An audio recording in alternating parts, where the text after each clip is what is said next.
Hello, everybody, and welcome to the 253rd episode of Real Hawk Talk. I am Brian Nemhauser. You can find me on Twitter at HawkBlogger. And we've got a fun show. It's coming to you on a Tuesday night. I have another engagement on Wednesday night. I feel a little bit like Dayna O'Gorman. I have so many places to be, so many shows to be a part of. I had to move this one this week. We were hoping that Nathan Ernst would join us this week. Unfortunately, because we moved it to Tuesday, he couldn't. But next week, we'll be back at our normal Wednesday time, and all fingers and toes crossed, we'll have a full crew in tow for that. There's been some news, and there's nobody better to take us through that than Dayna O'Gorman at Dayna OG, who's going to be our host tonight. She is, and I am joined by Jeff Simmons at Real Jeff Simmons. And before I hand it over to Dayna, let me just say that if you haven't already given the show a thumbs up, please do. If you haven't already gone to patreon.com/hawkblogger, sign up, get immediate access to Slack channel. Now's the time to do it. We are entering the zone of the Seahawks offseason. Lots has already happened. Lots is to come. And we have not taken a lot of Patreon questions lately. And so there are a glut for us to get through tonight. And we are going to do that. So without further ado, let me hand it over to Dayna O'Gorman to host us tonight. You're so sweet. Thanks. You know, you guys have been so busy, like the last few weeks going through your mock drafts. Like you've been having so much fun. And I have to tell all of our listeners that, honest to God, our DM, our group chat is just like, this mock draft, what about this? What about this? And so I was looking through the Patreon questions, and there's a lot of questions about the draft and about that number 5 pick. So we are going to get to those for all of you guys. But we didn't ask how Jeff was doing. Jeff, how are you? I'm good. I've been really loving this Seahawks offseason, but the last day, everyone's kind of lost their mind. So I want to try to walk people through this today. And there's a couple things we need to talk about, but I'm excited to chat with some level-headed Seahawks people. It seems like the last 24 hours have made some people jump back off the ledge again. So I'm excited to speak to you both again. Yeah, it has been crazy. Although, did you guys see that? I think you guys have seen it. That ranking of the angriest football fans that came out today, and I don't even remember what team was first. I just know that Seahawks fans were ranked at 27, and I was kind of disappointed in us. I'm like, what? Usually we're really pissy, so I don't know what's wrong with everyone right now. But I think we're all just really excited about some of the changes that have come around that are going on. So I want to go back over the free agents that we have signed, some that we have lost. I was gutted. I love Al Woods. I was so sad. I love Al Woods. I love Al Woods the way I used to love Red Bryant. Like they were just like my favorite, right? Like I just loved them. And they let him go. I think so. I think a couple of you guys you guys mentioned that he might be one, but I thought they'd really keep him. Brian, why? What's the logic behind that? Just his age? I mean, yeah, he's older, but. Well, my read of that one is that he was nursing an injury that didn't get a lot of publicity last year. He had a surgery. We didn't get a lot of information on it, but I think Pete Carroll called it a tough surgery or something along those lines. So, and he is older. He wasn't as effective last year. He was still like the most effective of what was a very ineffective line. But I think there may be some injury concerns there. And what I'm kind of curious is, will he re-up somewhere, or is this going to be a retirement kind of situation and the Seahawks just kind of moving on? So that's kind of what I have my eye on. They loved Al Woods the way you loved Al Woods. Pete and John talked about him. They talked about having a guy that like set the standard for what it's looked like for getting off the bus. And this is the kind of guy you want. You don't get bigger and tougher by letting Al Woods go unless Al Woods isn't Al Woods anymore. So that's kind of my expectation, is that he's probably just not going to be the same player one way or another is what they thought. Yeah, I wondered that too, if retirement was coming, or maybe he was debating that. So they just decided to cut him so that they could have the space. Yeah, for sure. The D-line basically has disappeared at this point, right? Like they have gotten, I mean, talk about a complete overhaul. They have gotten rid of everyone, or not re-signed them, I should say, as of right now. I think the only real question mark out there is, will they bring Puna back? Will they not? That sort of thing. Another player that got signed today by the Arizona Cardinals, Mr. LJ Collier, sent out a very nice tweet to Seahawks and their fans. I thought that was very good. Not quite as classy from his agent. It was a little more snide, if you guys saw that. I don't think this surprised anyone, Jeff, probably least of all Brian, but I'm going to send it to you because we all know how Brian feels about LJ Collier. Yeah, so I saw comments from the agent, and those were pretty direct. But listen, the guy's supposed to, when it's like representing your child, if your child had an experience like Collier's had in Seattle, you're going to blame the Seahawks, not blame your child. Mm-hmm. So the weird thing is, I put this out today. Brian and me, and I'm sure the rest of us, spent so much time last year talking about the defensive line and the front seven in general, but just the defensive line. And sort of what you said, Dayna, they nuked the entire defensive line. I can't remember. So it's pretty wild to see. Not only did they nuke the whole defense, every single player they got rid of, to me, this was the most telling thing, is still out on the market. So Puna was a free agent. It's been over a week now. He doesn't have a home, which is pretty telling of how he played last year. And usually some people might blame the scheme, but good players aren't sitting there at this point unless they're older or wanting too much money. Shelby Harris, Jefferson, they've been out for a week. And then Woods, I think there is a injury thing there. And the first one to sign of that group. So basically every player that played substantial snaps is gone. And the first one to sign, as Brian's laughing, was Collier. And when I put out that tweet today, he was in that group. But I think it's pretty telling when everyone last night was like, oh, they have no defensive linemen. Like, what are they going to do? Their numbers are low, all of which are true. But they're all still sitting there. And they're all out there for a reason. And I think everyone saw what we saw. And it's pretty cool. Like, not to say that it's cool that we make this evaluation and we're just talking. And the team sees it the same way. And they went pretty nuclear on it. But yeah, Collier, I don't know if you've seen Arizona's roster. It's a disaster. It is I was going through when Tampa Bay signed Baker, and I was like, okay, they're clearly pushing. I started cycling through some of the bottom teams. If you get a chance, look at that roster. It is. I don't know what they're doing. I don't know if they're trying to tank a couple years because Kyler's out. They have that weird new coach, and they have the bleakest roster outlook I can almost remember. And them signing Collier it's almost like a fitting I don't know. It's so ugly. So yeah, there's a lot going on with the Seahawks line. And if you had to pick the first guy to sign from that defensive group, there's no way I would have picked LJ. I frankly didn't think he would sign at all. So do you have a gut feeling on, are any of those players that are still sitting there? Do you think that Seattle will re-sign any of them? Is there one that you think maybe they'd go back after, or are they just done, wash our hands of it? I would think Shelby Harris. Yeah. I think when someone gets cut, there's always an ego thing. And Shelby was supposed to make pretty substantial, $9 million, $12 million on the cap. So when you go back into the market and you're probably being offered $4 million, typically you leave when you're getting offered like that. But we saw it a couple of years ago with Dunlap, the number that was just too high. I think Shelby would fit, him and Jaron Reed could kind of rotate and they could kind of bring different things. And I think he actually still fits, but Woods is a maybe. But I had heard similar to what Brian that I heard Brady Henderson say this today, that he really wore down physically at the end of last year. And I think that a lot of fans, I don't want to sound like I know more than people, but personnel decisions are not about how someone played last year. It's a projection into next year. And it's the biggest mistake. I remember 10 years ago when the Seahawks cut Lofa to Tupu, and I was devastated.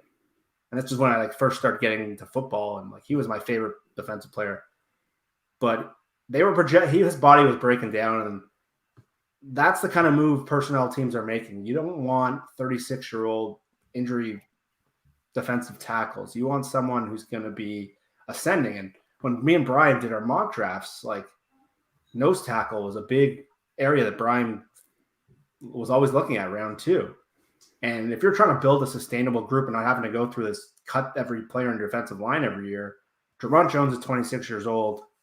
If you want to pair him with another 20-year-old guy to replace Al Woods, that's what you want to do as a personnel group. And I know people get attached to what happened last year, but typically teams that are kind of ascending like Seattle is, you don't want 36-year-old guys you don't know that could be healthy starting. I was surprised that they cut Woods because their numbers are just so low there.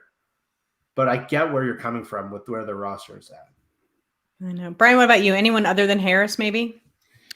I think Harris is the clear one. There's some people that have talked about Ford as an option. I think he's an option, but honestly, I just don't think he's the right fit for this defense. And I think he will go somewhere else. I'm the most surprised that he has not found a home yet, because I do think Poona Ford's a good player, but I don't think he's a great player. Like I think some Seahawks fans had kind of talked themselves into. Have we seen LJ Collier do anything first?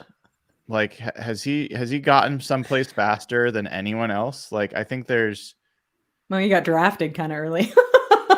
That wasn't him, right? Right. That was someone else doing. But like, I admit, I struggle a little bit. It was nicer when no one paid attention to anything I said or wrote, because I could be a little bit more just honest about some of this stuff. And now when I say mean things, it hurts people's feelings, and I don't like that. I don't really want to hurt LJ Collier's feelings. I have nothing against LJ Collier as a person. He seems actually like a great guy, and there was a time I was hopeful about LJ Collier as a player for our team, but it is kind of fun to be silly about it, I have to say, and to be a little bit mean. And it's hard for me to walk that line. It's kind of my natural tendency, if I'm being honest. So I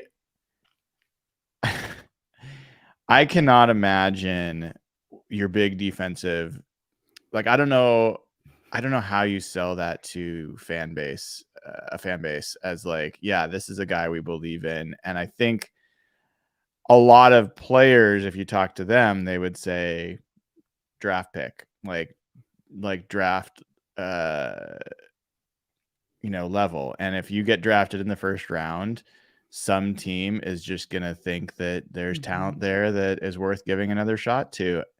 LJ Collier's just he's shown nothing. Like, I mean, really, really very, very little. And so that has to be, when we'll go back and look at all of John Schneider's draft picks, there may not be a draft pick where there was less return on in like the cost, other than maybe the Malik McDowell pick. But that was such a unique situation. Like, for a guy qualified as someone who got on the field, has there ever been a first round pick for the Seahawks in the Schneider Carroll era that has returned less than LJ Collier?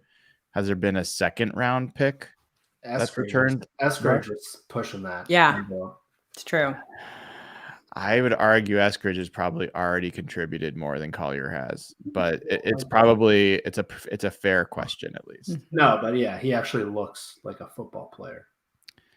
Anyway, so I am all for, like, if we talk about sometimes poker, and like sometimes you have to decide whether you want to get a whole new hand.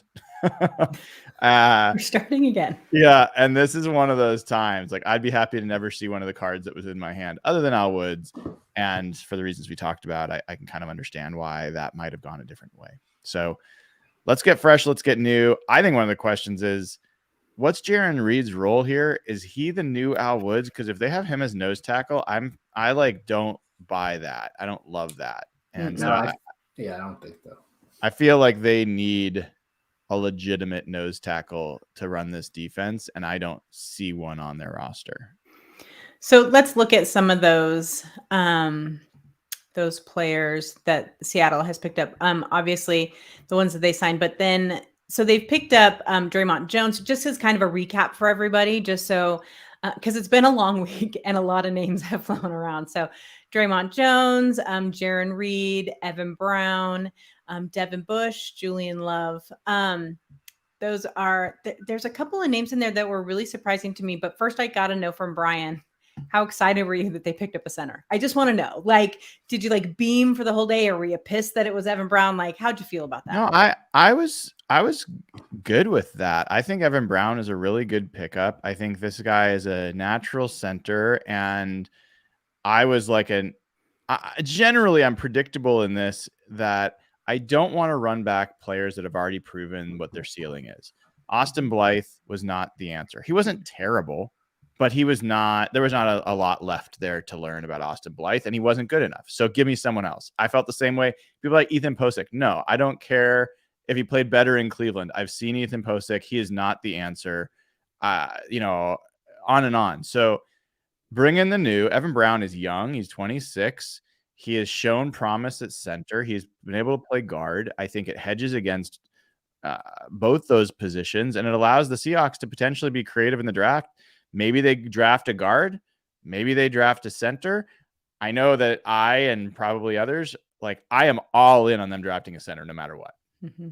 Like, if they don't come out of this draft without a center, that's almost starting to be the bellwether for me on this draft, because the number 5 pick has gotten so hard to project. Like, if they get Will Anderson, great. If they don't, I don't know. And so, like, but if they don't come out of this draft with a center, and really it's Whippler or Schmitz, then I will be pretty devastated. So that's I don't think Evan Brown blocks that from happening. No. We're all about competing, right? So we'll see how that goes. That's right. Before we talk about Julian Love, because I do want to talk about Julian Love, Devin Bush as a linebacker. Okay, so we all saw the tweet right after the NFC Championship game. He was ripping apart the Seahawks and their fan base. He deleted that tweet from 15, and then he has come back, and now he's so excited to be there, right? In Seattle. Jeff, what does he bring to the table? I mean, he hasn't been a superstar standout, and injuries, yes, we get that. But what does he bring here? I mean, is he a step up from Cody Barton? Is he not? Where's he at? It's a lottery ticket, to be honest. Yeah. It's a total lottery ticket. Devin Bush was one of the best college linebackers that have been in the draft in the last 7 years.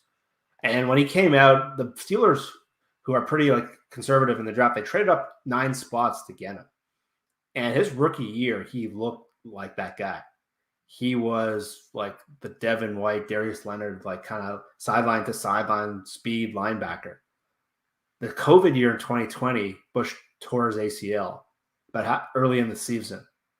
And he was like on the all-rookie team. And then since that injury, he has not been close to the same player. He's been physically just not as fast, and he hasn't been as good as well. And that's hurt his coverage a little bit. And then he's shied away a bit from contact. He's been a little timid, and the Seahawks are probably banking on him getting into a new environment. Pete Carroll, what he can do for people's confidence and that. But in terms of what you're going to project, it's a total dice roll. Like, Cody Barton could be a better player at this point than Devin Bush is, given the injuries. And it's scary, I know, but to me, it's a flyer. It's a flyer. You have to continue to add to that group. You can't bank on anything.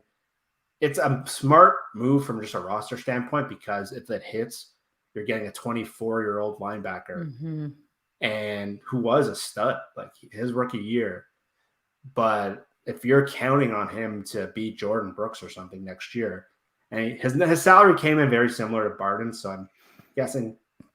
I don't think Seattle had a lot of interest in bringing Cody back. And from what I heard, I don't think Cody wanted to come back. I think Cody chose a very strong defensive line to kind of hide his deficiencies. That was a smart move by him and his agent. But we don't know what you're getting. If he returns to 2019 form, that's the best signing of free agency. I saw Albert Breer shout out that it was one of his favorite moves of free agency, which caught me off guard. But that's a move that can totally fall in their face. And they haven't had a lot of great success sort of trying to find these top 10 picks and try to revitalizing them. Brian, are you excited Cody Barton's gone? Always. I mean, if you just want to get me psyched about next year, talk to me about the players that are no longer on the team. That is a big motivator. There's like a certain part of sorry to cut you off. There's a certain part of our fan base. They got rid of Cody Barton, Travis Homer, LJ Collier. If you just threw Jason Myers in there, like Puna Ford. Yeah. It's like probably the most like controversial players in Seahawks Twitter. All of them got wiped out this year. They did. Yeah. I will say this. I was real happy for Rashad Penny to get a chance with the Eagles. I really like Rashad Penny. I think that he has had just bad luck.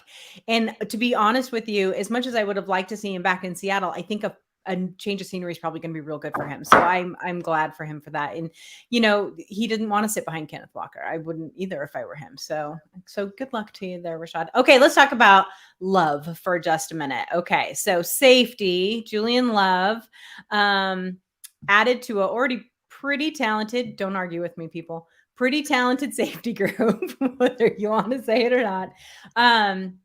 Where does he fit? This was a big deal. This was a great get. And so where does he fit, Brian? Where does he sit?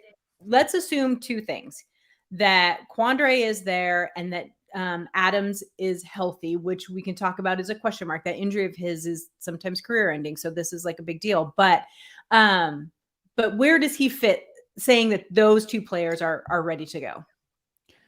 Well, I think that it's important to almost compare and contrast the Bush signing with this one. Oh, as Jeff talked about, the Bush signing is kind of a lottery ticket. I generally am pretty optimistic about new guys, and I see the upside. I'm pretty pessimistic about Bush, coming in. I feel that he has to be a different player than the one he's been for the last couple of years. And people are like, oh, his injury was 2 years ago. Like, he's had plenty of time to recover from the injury. Steelers moved on from him. My expectations are super low for him. I think there was a lot better options at linebacker for the Seahawks to get in this free agency period. And they decided to go ultra cheap. And I think they put the defense at risk by doing that. So there's a lot of work left to be done at linebacker. Now, on the flip side, the Julian Love thing was like, well, we don't have an obvious need at safety. Not only do we have Quandre Diggs, not only do we have Jamal Adams, we have Ryan Neal. That's a really good trio. Like, how much more do you need? And here's the other fact. If you add good players to your team gets better. Mm-hmm. That sounds like obvious, but people forget that. And Julian Love is a good football player. He was the captain of the Giants defense. This guy, he is like Quandre in that his whole team spoke up when he was signed with Seattle. Like, they were not happy to see him go. They believe in him. And this guy has performed at a box safety level where he can play close to the line of scrimmage. He's performed as a free safety. He's performed as a nickel corner, and he's a big nickel. So I think there is zero downside of adding a guy like Julian Love. The only question is, who else is going to be on the field with him? Because he's going to be one of the guys that's on the field. Mm-hmm. And I think it does bring into question whether Jamal gets cut, restructured, or whatever. I absolutely think it brings that into question. I don't think Quandre is going to get cut. I think he saved his contract with the way he finished the season. I think that it is fair to question what happens at the nickel corner spot. As much as we like what we saw from Kobe Bryant, he wasn't flawless. I thought he really improved as the season went on, but he wasn't flawless. So yeah, people are talking about that Jamal Adams now can play more linebacker, which was part of the plan. Yes, the last year.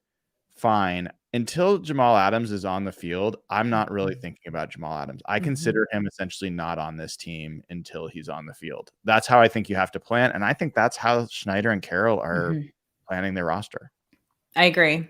And I think they pretty much said that this was, a hedge in case Jamal can't get on the field at the beginning of the season, which I think surprised a lot of people. But once again, that when you go back and look at that injury that he had, it's not really all that surprising, although he is running now. So that's great. But I find that the free agent class so far, at least in my opinion, it has looked pretty good. It's like they went after guys that they wanted and guys that fit and guys they thought should come in. I was surprised at Jaron Reed coming back.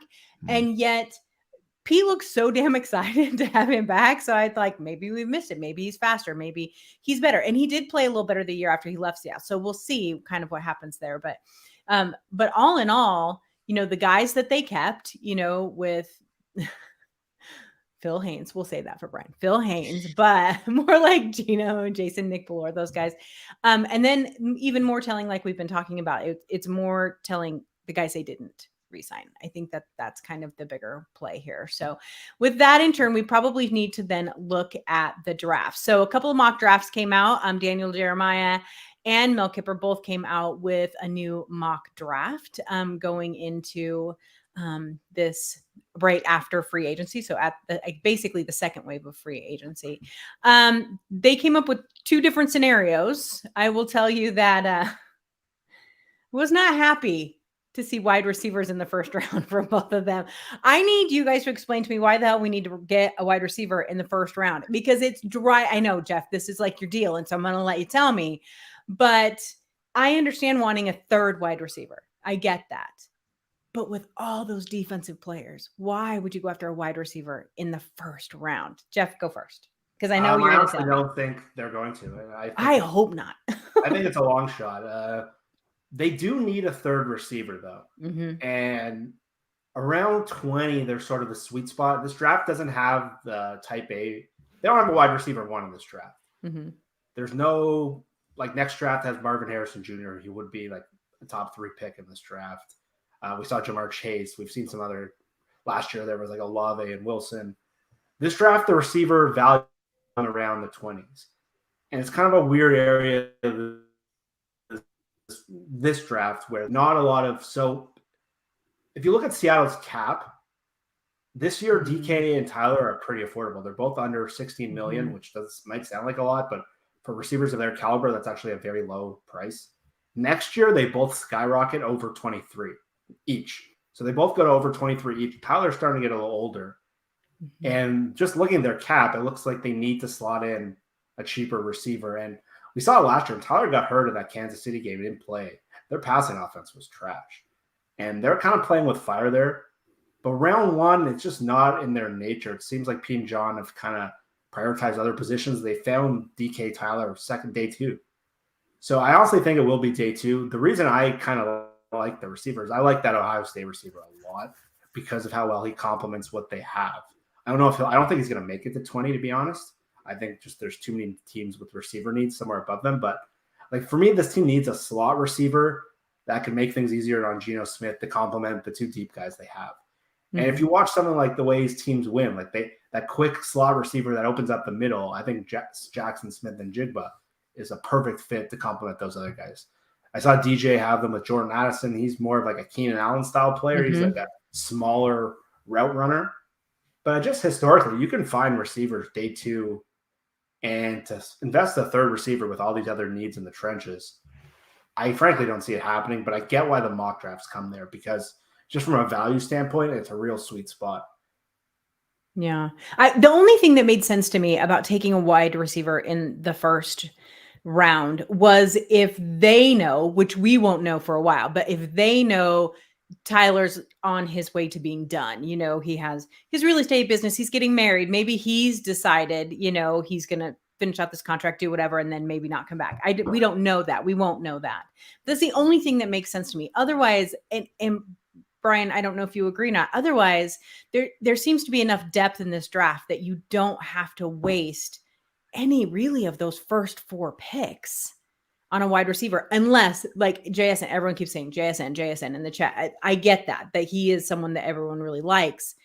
I just feel like there's way too many other pressing needs. I hear ya. I think that there's a few variables there. I do believe receivers are a pretty important need for this team, and I'm not someone who's super receiver centric, but a third receiver has just been a glaring hole for this team for a while. I won't repeat everything Jeff said, but we've said it before. We are missing a Doug Baldwin slot receiver, someone who can regularly get open on third downs, who is quick more than fast, not a deep threat. You put someone like that with Geno, I think people haven't even seen. Like, I think Doug Baldwin would have been a Hall of Fame receiver if he played with a quarterback that was better at pre-snap reads, more accurate, better rhythm passer. Like, if he was playing with a Tom Brady, I think he would have absolutely destroyed what we saw from Julian Edelman and folks like that. I think he was a significantly better, smarter, more talented slot receiver, but he wasn't playing with a quarterback that could really accentuate, and he still was good. So I think you put him with Geno, who's much smarter in a lot of ways on the field. I think you'd see a lot of benefits. So I do believe in the need.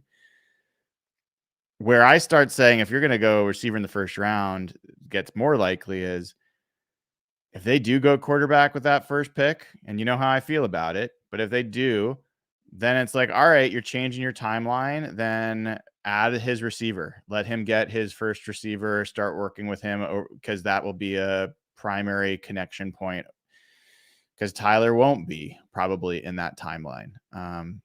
But there's other things, but I won't belabor it, but those are the things that come to mind for me. Ooh, you're on mute.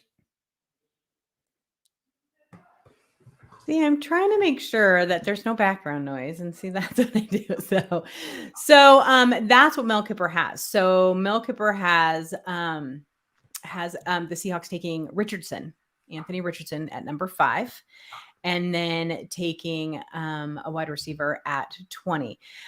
There's a lot of Patreon questions about that number 5 pick, so I don't know if we want to wait and talk about that more when we get to the Patreon questions. But I think that the general consensus for most people, what I'm seeing in a lot of mock drafts, and there's so many out there, and there's, my friend Dan Weens does one. They're all over the place. And 9 times out of 10, it's yay, thank God Will Anderson fell to us, right? And then the second one is the argument between Jalen Carter and Wilson, between those two. And there are very definite opinions about which one you should take. I understand that people have issues with Carter. I don't personally, and then Wilson. So I think that a lot of people are still leaning defense in those first couple. But I think that what we'll have to see is some movement in the 4 spots above us before we'll have an idea. But this is the point I was going to make about the draft, because you guys have been doing mock drafts, for weeks here, is the fact that as random as they are and how much they are continually changes, it just goes to show that no one has any freaking idea what Snyder and Pete are going to do, right? Like, we think we know, we have an idea. They keep hinting they're going to take the best player possible, but truly no one has any idea. And then today that tweet came out that John, Pete, and the entire front office and all the coaching staff are all going to go see. I love that they said they're going to go see CJ Stroud. Well, forget the other fantastic players that are there, but that's where they're going. I think that it just gives people kind of more fodder for changing up their mock drafts a little bit. Do you guys still see them, though, going defense with those first 2? Brian, do you still think they're going to trade back? I want to.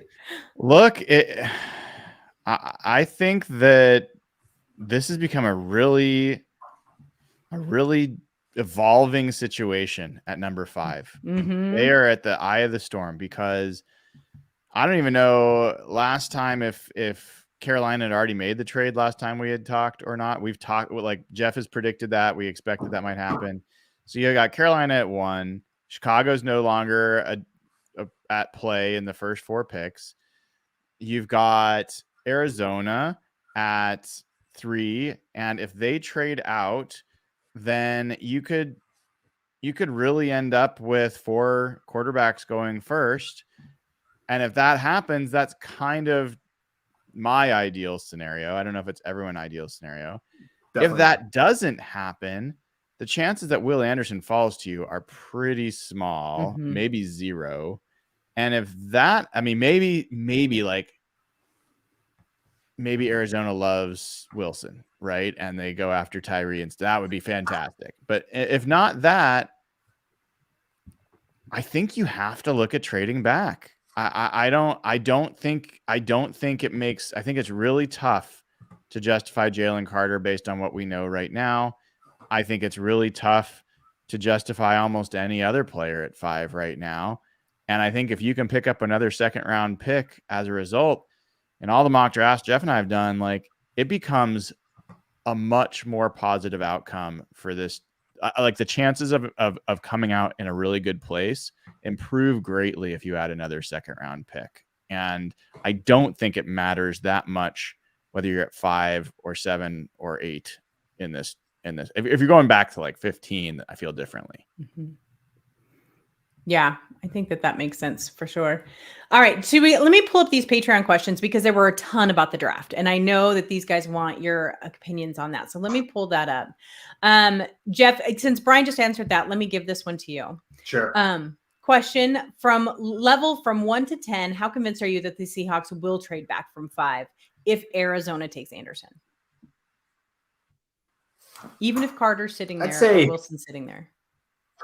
I'd say 3 to 10. I'm convinced. I just think there's so many variables that we're just not privy to. One, the evaluation of Carter for Seattle has a huge impact on their strategy. Because if they don't like Carter, I think they shift automatically into Brian's strategy, and you have to think like that. Tyree Wilson's a guy that's kind of gone quiet, but the league really likes him. Mm-hmm. And he hasn't been able to work out yet because he's coming from a foot injury. But if you're comfortable with him at that kind of level, you can pick him at 5 or you can move down. So, and the quarterback thing is still lingering there. It's still a wild card. I don't know if it's going to happen. I do agree with Brian. I think it should be defense first. I think you should, right now, the way the draft looks is you should be in a spot to get your number 1 or 2 ranked defensive player. Mm-hmm. And to me, we're looking at the numbers on Seattle's D-line and where they're deficient. It's impossible for me not to lean there. Unless they think like Anthony Richardson is, but how do you take like a 3rd-string quarterback when you're so deficient in one area? So I'm not yet that convinced they're going to trade down, but there's just so much information that has to be settled in the next 5 weeks. Jalen Carter thing. They like Jalen Carter. They're going to be thrilled to take him at 5 because he's probably the number 1 guy on most media boards. If they don't, the pool changes. Mm-hmm. And you really need to come out of this with an impact defensive lineman. And Tyree Wilson, we're still not sure schematically, A, where he fits, B, if he's being raised up because there's nowhere else around, or if he's more of a athletic freak than a football player. I could see Seattle also really liking like Lucas Van Ness, who's a guy, if you move down a little bit. So I'm not convinced yet, but I think what Brian said before is spot on. And I said I was ready to argue with him, but you did. Yeah, I've been waiting. Where's the argument? We like, because I'm not convinced that like we're screwed if we don't get Will Anderson. I think there's a lot of good scenarios that. I don't think we're screwed. Okay, I think that's what I'm arguing about. I'm arguing about your argument. I don't think we're screwed. I think that there is a significant gap in terms of draft scenarios where between one that you get Will Anderson and one that you don't. And I think that if you don't, the risk profile of this draft increases dramatically. Even if you're a believer in Jalen Carter, and I get it. We've got folks in chat who are big Jalen Carter fans. I get it. And like, there's just no question that a guy that has not proven he loves football the way other players have, has not proven that he takes care of himself the way others have, has not, like, you don't get these kind of questions coming up about a guy who has no risk associated with him. So it's a risk. And Will Anderson's certainly a risk too, but he's more of a typical risk. He's more of like, yeah, is he going to work out in the NFL as well as he played in college? Yeah, I think the risk with him is just like, how great is he? I think we know he's going to be really good. I think that's probably true. Yeah, and that's a risk though. Like when you're drafting in the top 5, you're hoping for great. So yeah, I wish, for example, like a Brian Bruzzi had turned into somebody who was like a super high riser that everyone loved and his tape was way better. Like I wish there was another interior lineman who really just flashed. Mm-hmm. And the guys that have kind of flashed are more going to be available later. Like Calais Campbell, who knows, man? Like, is it totally out of the question that someone takes Campbell in the top 10? Like, I think that's If you go 10 possible. to Philly, I think he'd be perfect. And it would crush me, dude. Like Philly Roseman consistently takes the guys that I want on the defensive line, sometimes on the offensive line. So, well, I mean, that happens every year though, right? There's a player that people are thinking is going to be down at like 22, whatever, and they end up going 8th, because someone really liked them, and that he could be the kid. Yeah. Yeah. I think he is the guy that I look at as being a real potential to cause that kind of issue for the Seahawks. Anyway, that would be a guy that feel like is higher. I would be more excited about Cansey at 20 than I would be at Carter at 5. That's interesting. So that first question was from actually this one is from Imani, and it's really close to the similar. So it says, we've heard so much about who's going at number 5. What's your favorite trade down scenario from our top pick, team and or player? Jeff, what's your favorite trade down? Or do you just flat out don't want them to trade? No, I'm open. I think the sweet spot is the Raiders. I think what Brian did a lot of mock scenarios. You don't think they're going to stick with Jimmy G? What? I don't understand. Oh, I think Jimmy G is fine, but like the quarterbacks you're going to get in that second tier of quarterbacks, Anthony Richardson or even Levis, especially Anthony Richardson, he's not ready to play right now. Fair. And I think that pairs perfectly with Garoppolo, who is the opposite. You know exactly what you're getting. He could get you through this first season while you develop the guy. And I think Richardson or even Levis pairs great with that while you're developing him. So, Jimmy G can't stay healthy. So anyway, back to the question. I think with Seattle, then you're still in the same. If you're not Jalen Carter crazy, you're still in the same range. You're going to get one of those guys that are still going to be there. And you can set it up where me and Brian did a lot of trades where they got their second round pick. So if you can come out with another second round pick and you'd have back-to-back seconds like last year, I think your board looks much stronger in that scenario where you get the same quality defensive player, double in the second round, which is the strength of the draft. Because before I thought Carolina to 9 was the really good mock spot because you could have potentially dropped low enough where you could have got there first next year.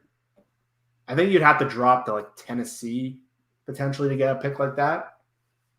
And at 11, and then you're kind of in a weird zone where there's not really that impact defensive player. Maybe you can get like Jeffrey Simmons out of them or something and get that defensive player there. But I still think the 5-7 swap is the best spot for Seattle. Brian, you too? Here's the Jeff and I've done this enough. I agree that would be ideal. I have concerns that unless the Raiders really believe that the Seahawks will draft a quarterback or they believe Detroit will draft a quarterback, I don't think there's any reason for the Raiders to trade up any longer. The most likely outcome is 3 quarterbacks are going to be gone by the time Seahawks picks. So there'll be 1 quarterback left. And unless you believe the Seahawks or Lions would do it, I don't think the Raiders will trade up. Now, I could be wrong, and I hope I am. But if not, then you actually start having to hope that Atlanta thinks the Raiders are going to pick a quarterback and Atlanta at 8 wants to move up. That becomes, I think, your best bet. And yeah, it starts to feel a little thin at that point.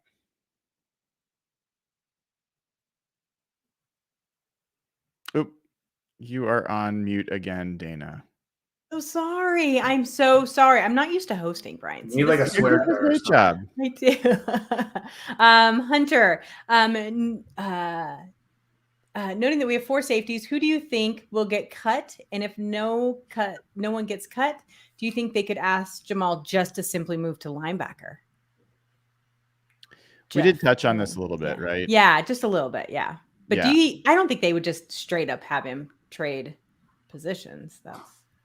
I think there's a chance he would play predominantly in a linebacker role, but again, there are so many questions about Jamal and whether even if he can play again, what amount of snaps he's going to be able to play. And so I don't know. I think put your hand over Jamal Adams. Don't assume that he's part of the roster until he's on the field.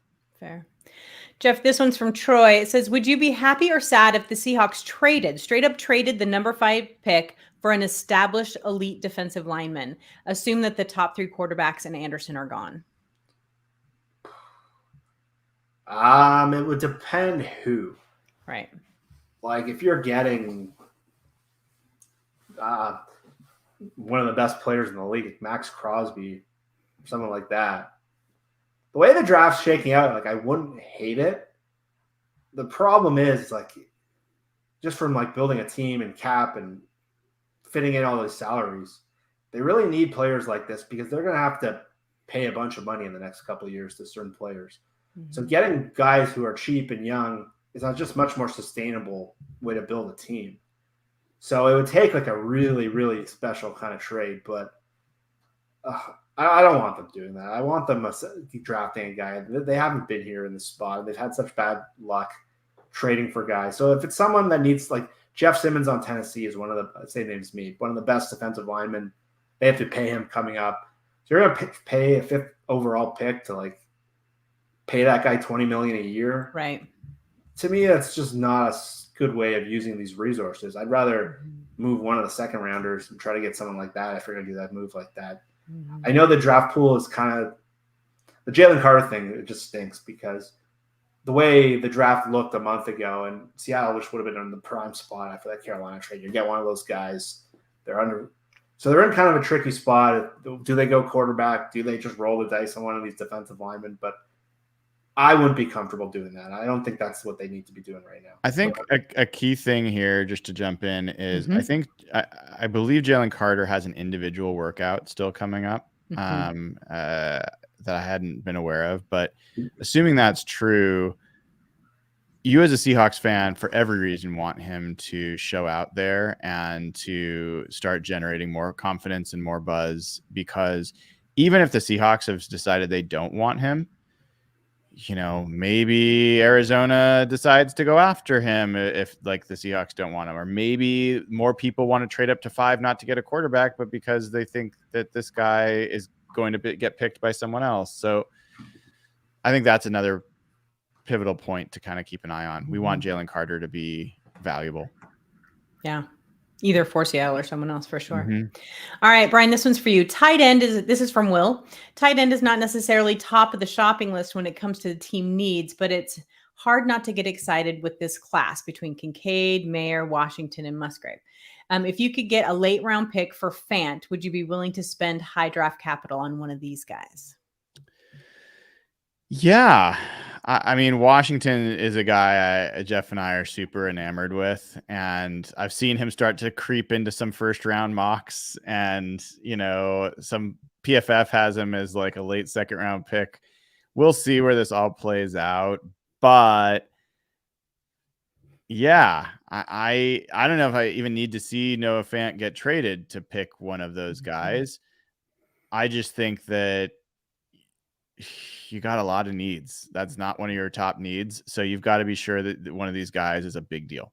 And I think there's a decent case to be made. So if it's not a 3rd receiver that you're adding early, I think you could make a case that a tight end could be a pretty big addition. I think I'd be more excited about, or more accepting, maybe is the proper term, for one of those top 4 picks to be a tight end other than a wide receiver. I don't know why. That's because you like tough. Dayna. I do. I like the role people. Yes, that's exactly it.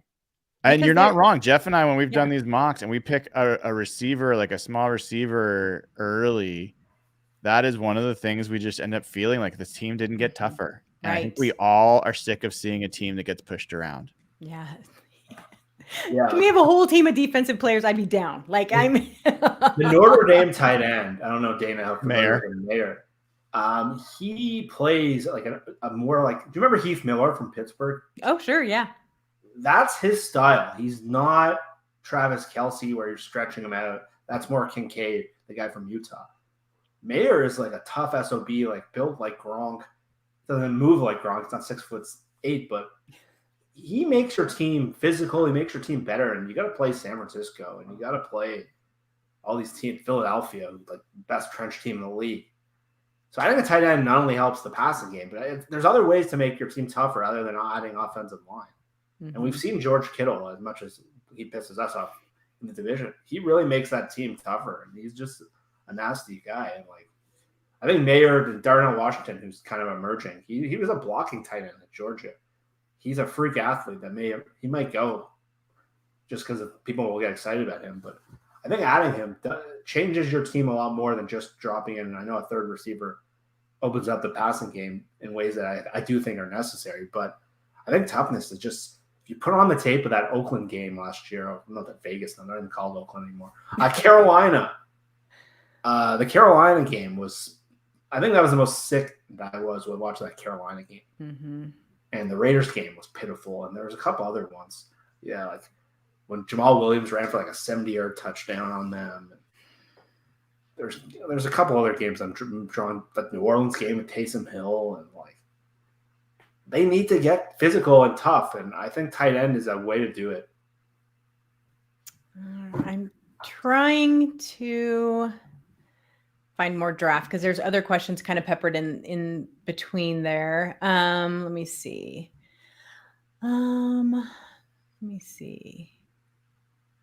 Oh, this is interesting. Okay, so Brian here. Al Wood's departure leaves a gaping hole at nose tackle that Brian Monet, with his injury, won't be able to fill. How do you address this roster hole? Trade, free agent, draft, or combo?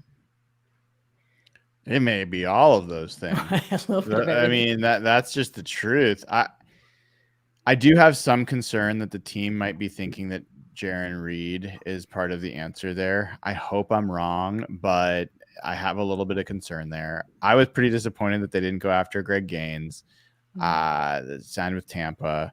I thought he was a really potentially good ad. Not only is he a good run player, but he is a pretty decent pass rusher as well. So sad to see that not work out. You still have, I think Calais Campbell hasn't signed anywhere. I think he's a good veteran, cheap option that could be like, a good fit. He could be an Al Woods kind of guy, like older, but a real mentor to other guys. And he's a guy that the Seahawks front office has loved forever. Malik McDowell was picked to be the next Calais Campbell in their minds. Mm-hmm. But there are at least two, and you could argue there's 3 or 4 pretty interesting nose tackles in this draft. The one who's been getting a lot more buzz as of late is Mazi Smith from Michigan. This is a guy that is a freak athlete, and Siaki Ika did not have a great combine, and so I think that dropped his stock a little bit. But he's an old school big tub of run stuffing in the middle of the line. So I think either of those guys would be super exciting to add. And I've done a few mock drafts where the Seahawks go defensive line, like Will Anderson, Jalen Carter, Mazi Smith as their first 3 picks. And I'm like salivating. I would be thrilled with something like that.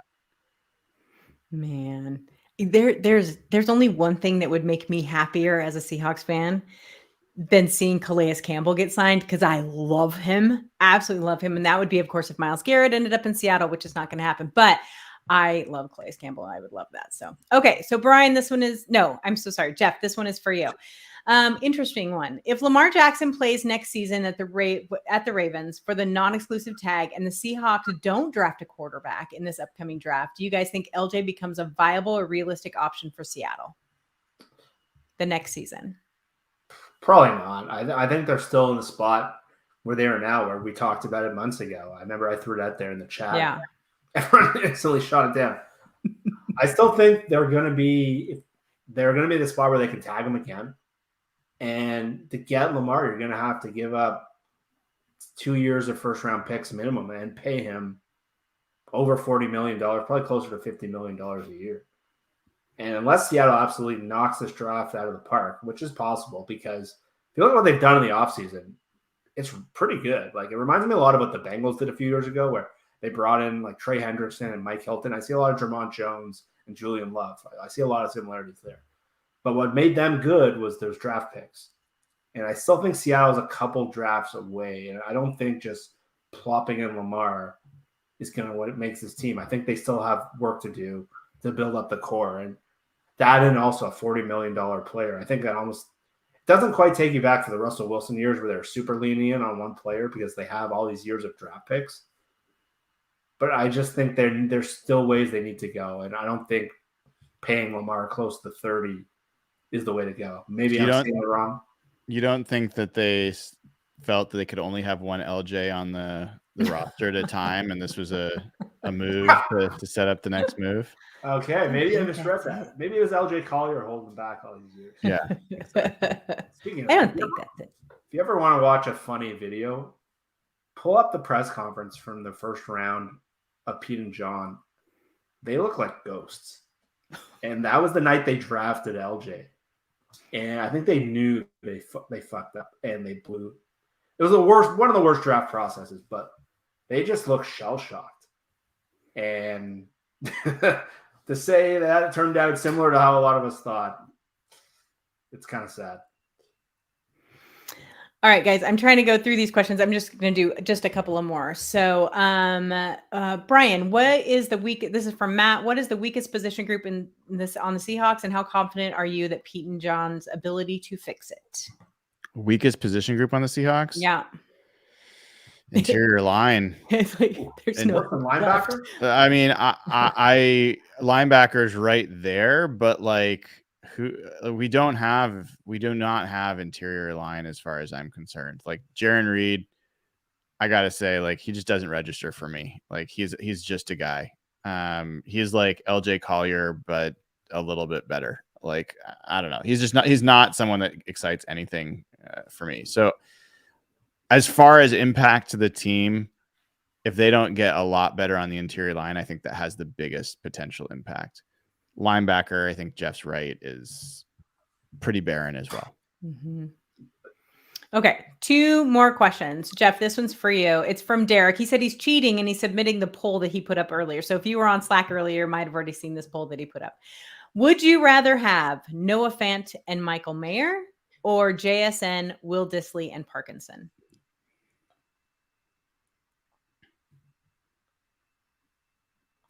I'd probably go with JSN, Dissly, and Parkinson. I think that makes you the most well-rounded. And I think it opens up a lot of what they don't have just roster-wise. I think JSN perfectly fits what Brian was talking about. He's not Doug. I think he's a little different than Doug. He's just a guy who can dominate with quickness. He's not a fast guy. And I think him, and if you have those tight ends who can block, I think it really makes you well-rounded. I didn't love Noah Fant last year. I think he is sort of like that, similar to like a Jimmy Graham style player, where he's fine as a blocker, but he's more of like a pass-catching tight end. I think the combination of the other two make you more complete. That's the one I voted for too, just so you know. All right. Brian, this is the last one. It's going to be for you. What percent chance, and this is the one that everyone wants to know, right? This is it. So what is the percentage chance Bobby signs back with the Hawks? What would a good deal look like for the Hawks? And what would a good deal for Bobby look like? You know, this one seems pretty straightforward. You know, the Seahawks, I believe that all the coaches, all of the players want Bobby back. I think the personnel office is not prioritizing that move. And I think that they are betting that the market for Bobby is depressed enough that they can get him for a pretty low number. Bobby is smart and savvy and will decide what his worth is in terms of what he's willing to play for. And I think he's probably going through that right now. I think he wants to come back. And look, you got Levante David signed a 1-year, $7 million contract. I think those two are pretty similar in age and in play and in value. I think that is the ceiling for Bobby. I don't think it's at all realistic that he'll get more than that. If he does, good on him. He won't be a Seahawk if that's the case. I believe that the Seahawks will likely offer something in the 4 million range, maybe 3 to 4 million range, that has incentives that could make it be worth more. And the question will be whether Bobby wants to play for that. There's a chance he decides it's not worth it. And if he doesn't have better offers elsewhere, he doesn't have to play. But I'm I was much more hopeful before. I think the chances are like in the 30% range that something still works out, but it's probably, I was in the like, had gotten up to like the 70% range. I think we're probably in the below 50% range now. That will make me sad too. Just saying. But all right, those are our Patreon questions. There were some more for those of you who had other questions in there. I'm sorry. I just felt like we had kind of covered the topics you talked about already. So that is it. Now, Brian, you wanted to finish the show with a quick little mock draft. I want to torture you with the mock draft, Dayna. Because the two of you crack me up with your mock draft. So I love it. So go ahead. All right. So everybody, this is a big deal. We're getting Dayna to do a mock draft. This is, I can't say for sure this is Dayna's first mock draft, but it might be. I think it might be. So let's all help her with this process. I assume you're able to see this, Dayna and Jeff. The way I've got it set up is the normal draft order. We're not having Arizona trade out for this draft. I can't remember if let me go back. We're going to do a 3-round mock. Okay.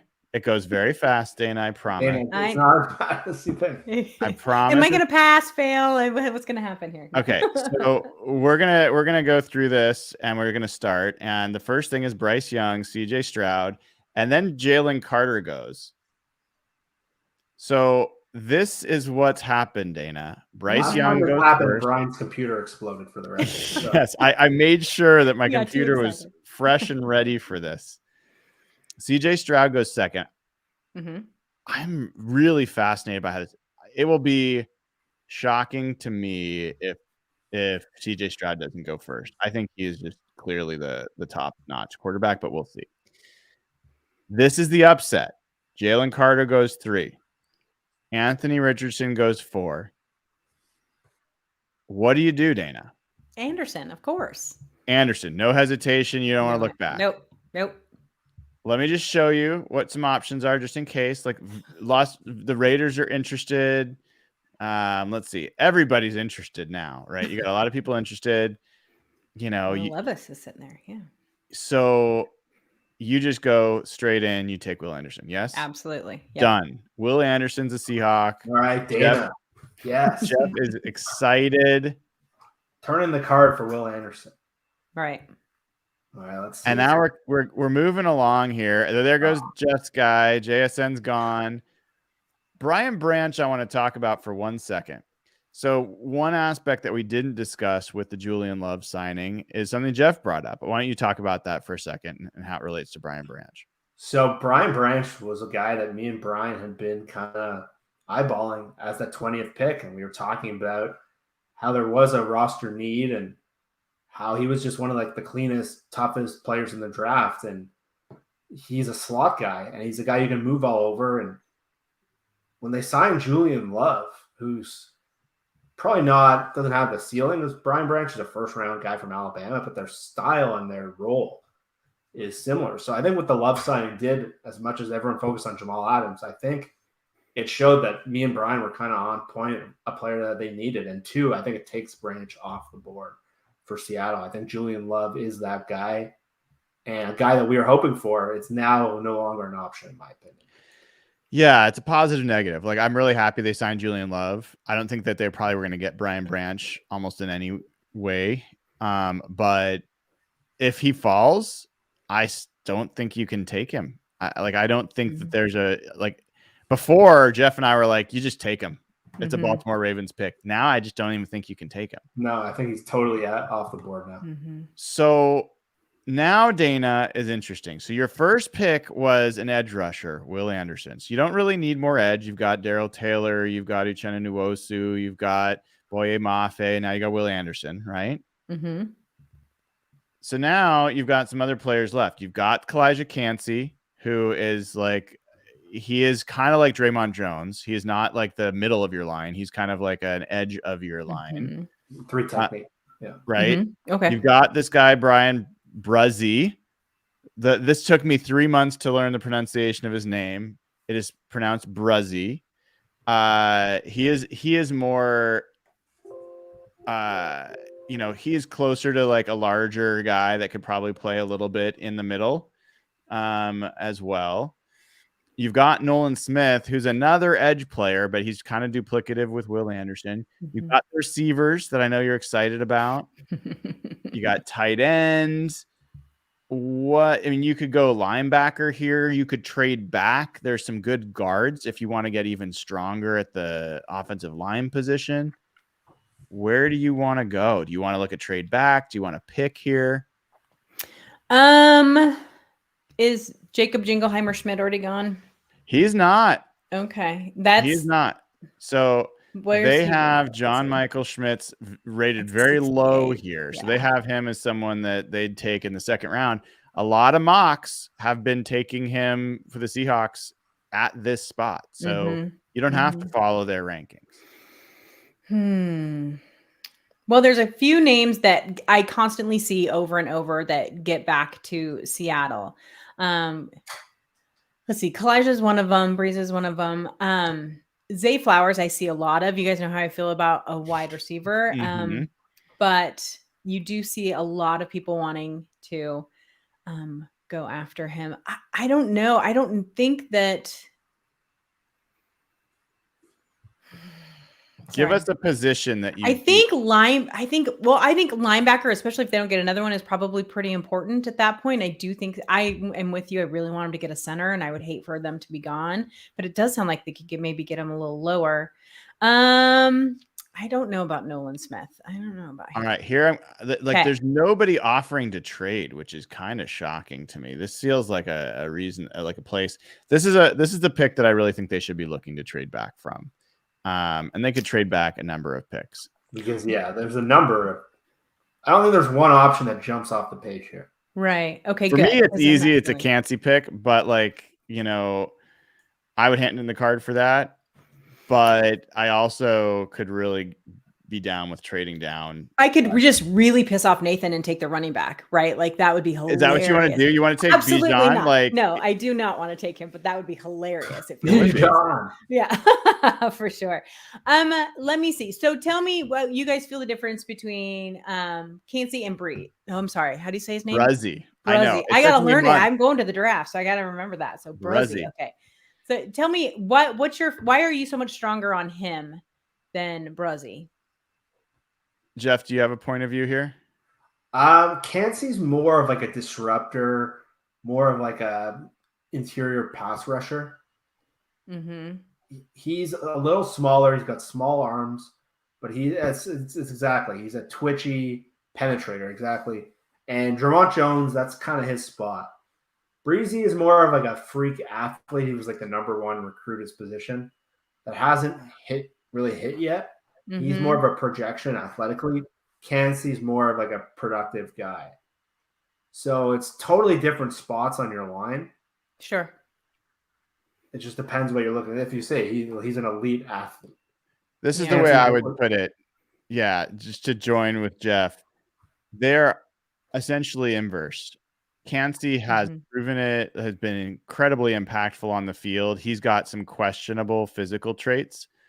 Bruzzy's got terrific physical traits, has been questionable of his impact on the field. Well, then you go with Cansey. I mean, that's just, to me, isn't a logical pickup there. I'm really sorry for our listeners that you guys have to learn with me here. This is the point. There's other people that want to know. You're doing great. So we're going to go ahead and draft Calais Campbell. I'm excited. We've now addressed two of the positions on the defensive line. There goes your running back. Bruzzy goes 25. Osiris Torrance, who's a guard, a lot of people interested in, goes. Drew Sanders, the linebacker that a lot of people are interested in, goes. Trenton Simpson, another linebacker. And now it's back to the Seahawks. Right. So now Dayna. I didn't know I was the only one picking today. You don't have to be the only one, but like Jeff and I have done this a lot. Right. That's true.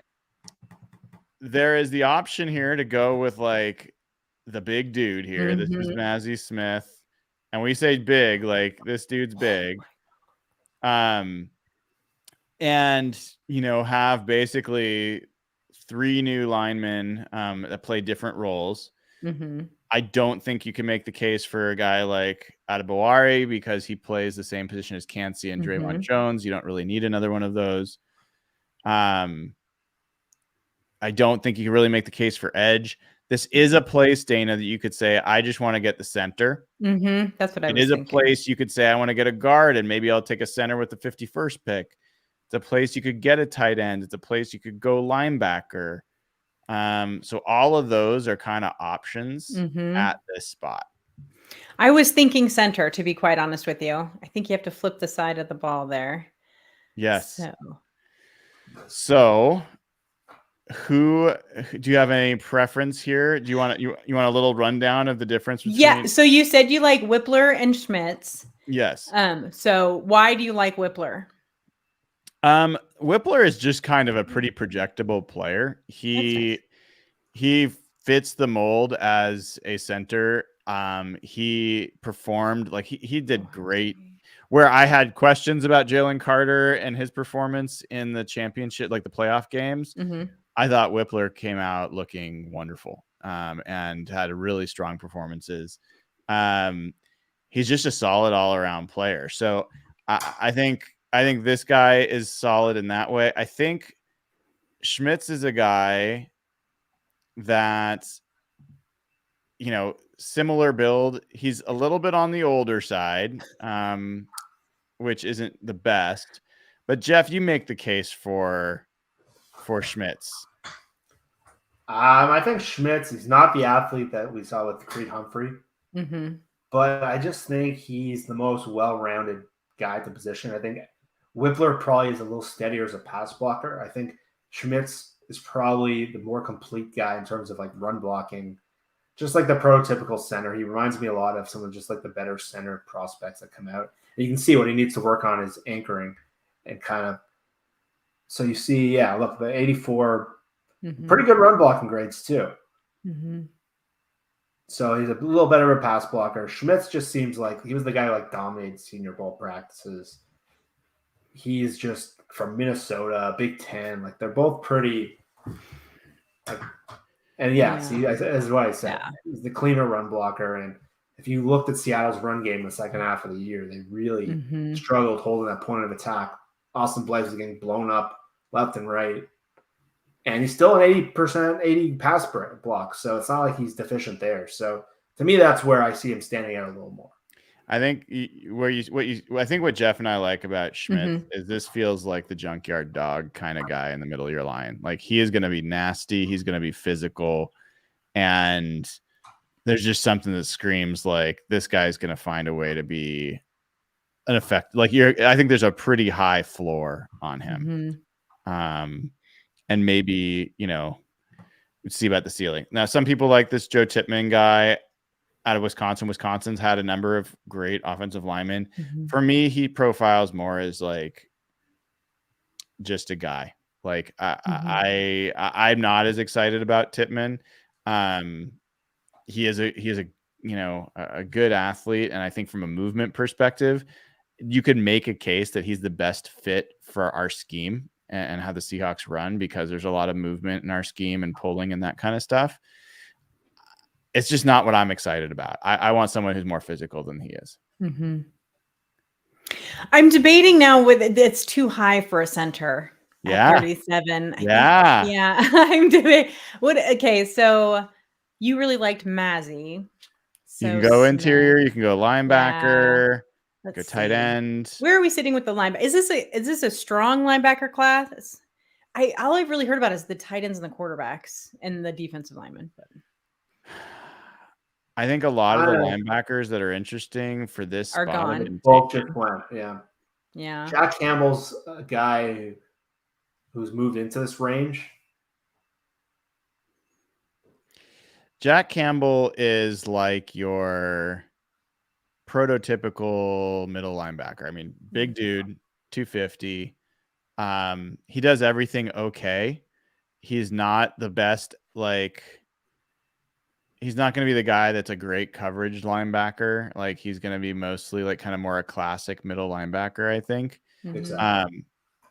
And the challenge here is if you draft a guy like Jack Campbell, might want to do it, then you're pretty much saying Jordan Brooks is going to be a will linebacker instead of your middle linebacker when he comes back, and which he can do. He's played that role before, but I don't think Jack Campbell can't play will. Okay. Then let's ignore Jack Campbell. Well, we don't want him on there. Okay. You guys, I'm a little, I don't want to waste everyone's time. And I'm a little. You need help? Yeah. I feel like you guys are leaning Mazzy, but I can't really tell. All right, Jeff, I'm going in a different direction here. I want to see if you're with me on this. Oh, are you going to wide receiver? No. Okay, good. Tight end. I'm going Darnell Washington. I love it. Okay. All right, Dayna, we're going to sell you on Darnell Washington. Okay. Over Musgrave? Okay. 6'6", 264-pound tight end. This guy is great at blocking, like just from a tight end perspective, big boy. Mm-hmm. He also at 6'7", good receiver, good athlete. He's just someone who makes you tougher. And I think he's a really unique player at this position. There's other tight ends for sure in this draft. There's no one else like him. And so I think this pick would get me super excited. Okay. Well, my motto for this season has been the taller, the better, right? That's my whole season. It's the taller, the better. All right. I'm down to taking a tight end. We're down. We're all good here. All right. We have now added. I am getting very excited about this draft. Let me be super clear. This draft is going. This is Brian's draft. This is. So there goes Mazzy. Mm-hmm. There goes Schmitz. So we lost Schmitz. Oh, okay. Well, he's then gone. You better take your other center, Wiley or whoever it is. So, I mean, Jeff, are we taking Whippler here? Or are we waiting until the third round? Oh, I think you got to pull the trigger. Yeah, because someone took Jingleheimer Schmidt. They're going to go after the next one. Gone. Yeah. So I will quickly make the case for a different position. I think that there's two other positions you got to be thinking about. One is linebacker, and one is cornerback. Okay. And you might think, why? Not Siaki Ika. Oh, we already did. No, we didn't draft. It's good point. Sorry. We did not draft our interior player. Okay. Really good point, Jeff. So I really like Brent's. I think Ika is a good call here. So let me show you a little bit about him. It's a good name. Big dude, like 335 at only 6'3". He is a fire hydrant, as you say, at the middle of the line. This is a guy, Jeff, we haven't talked about as much. I think Eli Ricks is a sneaky pick for the Seahawks. Let me tell you why. So this is a guy, taller corner, long arms. He is what? A press corner. He's a press corner from Alabama. Who is our defensive backs coach? Carl Scott. Carl Scott. Oh, sorry. I was reading. No, that's totally fine. So I am curious. Like, we talked about how Pete Carroll was a cheat code for us the first few years when he came out of college because he had so much info about so many of the college players. I'm interested if Carl Scott is going to be, for the next year or two, have some insight on Alabama players, maybe other SEC players that we might not otherwise have.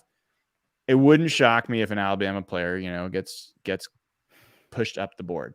Yeah, well, Will Anderson. Yeah. That's right. I wouldn't be surprised if he is in all of their ears about Will Anderson. Not that he needs to be. So this one's a tough one. I as much as I really like the center spot, I feel like I might eat my words, but I'm like, you're not going to get some of these guys in the third round. I think you got to take Ika. What do you think, Dayna? You want to get the big ugly? You want the center? Here's my only concern is, the line on the offensive line, or you want the middle of the line on the defensive line? Here's the thing is, when one goes, there's a tendency to be a run on it. So, I mean, your, beloved centers might be gone. That's right. But I don't know because, we have Evan Brown, so maybe it's not as high of a priority and need. They just want someone else to compete with him. So I always go defense. So Ika is it's quite a name. Ika is the one that you guys like on He's the that big one. ugly. Yep. Yeah.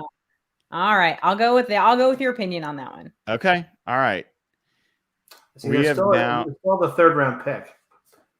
We have one more pick to go, Okay. and then you're off the hook, Dayna. I don't know how I've done, but We're gonna move this along a little bit faster because we can. Here we go. Now we're cooking. I really like that 2nd round. I really like the way this draft is going for the Seahawks in general. This is good. And by the way, damn it! Look that would hurt. Oh, that would hurt. Oh boy. Oh, we would have to trade up in that scenario. Maybe, yeah. Titman's gone as well. Well, Rick's not there, but we would have had to trade up in that scenario. Yeah, so now you're in this is the situation you get in. I mean, like, I start looking at a guy like Dorian Williams. Did we get a nose tackle yet? We did. That was Ika. Okay, that's sure. Okay. And so, like, basically what this means is Evan Brown's your center, and, like, you're going to have to figure out. It was that kid from Michigan who won the Outlet Trophy last year. But yeah. Yeah, I mean, there are other centers that I like, but they're much later. Like, right. You don't everyone thinks I'm crazy for liking Forsyth from Oregon. He's probably like a 7th round pick, but I think he's an interesting center prospect. Your Ricks is still sitting there too. You got Ricks. So I think he's interesting. You could go receiver. You could go running back. You could go linebacker. Dorian Williams is a guy we keep coming back to. I love his athleticism. I love the fact that he's a great coverage linebacker. God forbid we have someone who can cover somebody. You know, so he's interesting. Let me scroll down here a little bit more. I like Mike Morris, but we don't really need another edge at this point. Don't need another safety. Yeah, so I mean, I think you're at wide receiver. I think wide receiver. Yeah, you go wide receiver.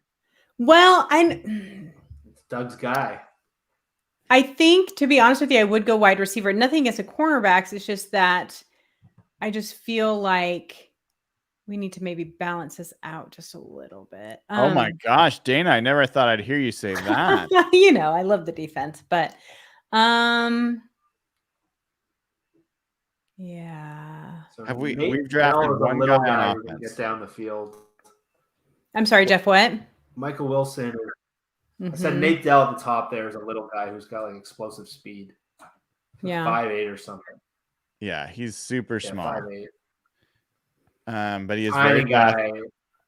You know, not my motto. Mike Wilson's the Doug Baldwin guy who's. Well, yes, this is the guy that Doug Baldwin is a big fan of. I have to admit, as much as I love Doug, I don't trust that he's not just enamored with him as being a good guy from Stanford. Right. So I'm a little concerned. He had a really quiet college career. When they had very bad quarterbacks in offense at Stanford the last few years, he went to the Senior Bowl and was the best receiver at the Senior Bowl. Wilson was? Yeah.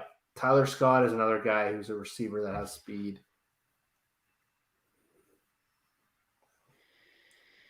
5'10". Yeah. Smallish. Yeah. All right, so you're going receiver, eh? I think so. I think we have a small shifty guy. All right, Doug Baldwin. I'm going to go with Michael Wilson. You're going to go Michael Wilson? I am. Maggie will love this pick. Done. That's the only pick I would have done differently. Would you have gone cornerback there? I probably would have gone corner there. Yeah. There were some corners I liked there that I think could have been good. But let's see how they graded you. Oh, they grade you. Oh, Lord. How you feeling about it before the grade comes out? How you feeling? I feel okay. B plus. D minus for Colonel. We did this to you though. So if you didn't have this, you'd have a much higher grade. That's a good draft. I'll take a B plus for a first mock draft. That's not so bad. Jeff, how would you feel if this is how the first 3 rounds went? Very fired up. That first 4 is like dreamy. to come out of the draft with that. I don't think you'll end up getting all that talent. But to me, you cover up the defensive line. You knock the defensive line out of the park. You get the best pass rusher in the draft. And then you knock off the two biggest needs on offense. I'd be a little freaked out with the no center, but you can get the Michigan guy, Olu, who won the Outland Trophy. He's the 4th round. He's still available. To me, you're covering basically all the needs we have. Speed, physical, you got the nose tackle, you got the weapons on offense. I would be thrilled with that top 4. Now, Dayna, Jen Maz, right? You see her, of course, yeah. you see her all over the place. Yeah. She is not a fan of our draft. Oh, I'm sorry, Jen. She is not a fan of our draft. She says that this draft sucks. Oh, sorry. Thanks, Jen. That's wow.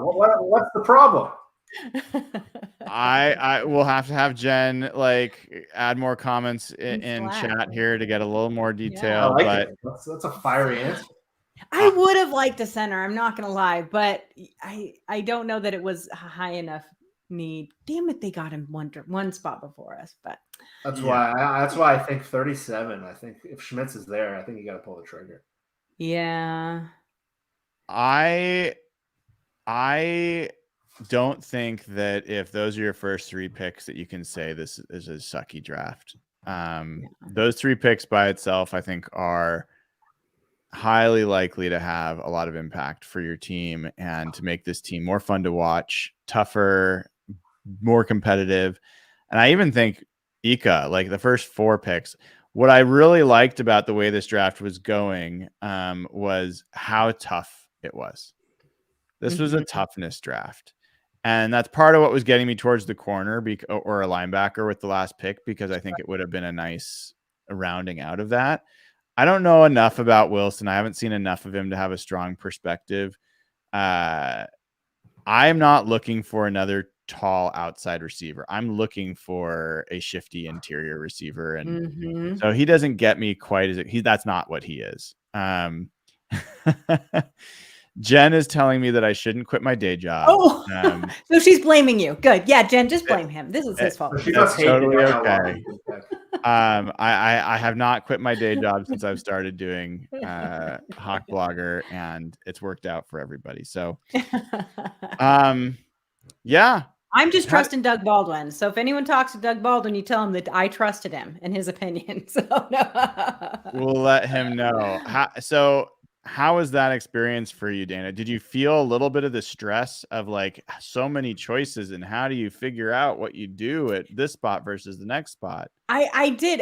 The interesting thing about it though is that, with not all the inside knowledge. So I think, honest to God, sitting there in the war room with all the information that you have and all the information from the scouts and everything like that would almost make it harder, because then you're getting down to the little tiny details, unless you're completely sold on someone and he's sitting there like Will Anderson or whoever, you know what I mean? But I almost think it would make it harder, where I'm looking at position levels. I'm like, well, we haven't had, we need to get an offensive guy, blah, blah, blah. It would be difficult with all the little nuances of it. And then you have to fight, and maybe this is just me, but it's like, oh, but he's such a nice kid, sort of a thing, versus, because I know that matters to a lot of these guys. So I think that's interesting too. You got that, Jeff. You've got calls coming in, calls going out see about trade options, to see, you're trying to anticipate. You've got people think about that they have their board and they just have all the player stack rank, which they have that, but they also have the position groups, and they're looking at numbers, and they're like, there's certain guys, they have a certain number of guys that are above the draftable line, and there's a number of guys that are below or not on their board.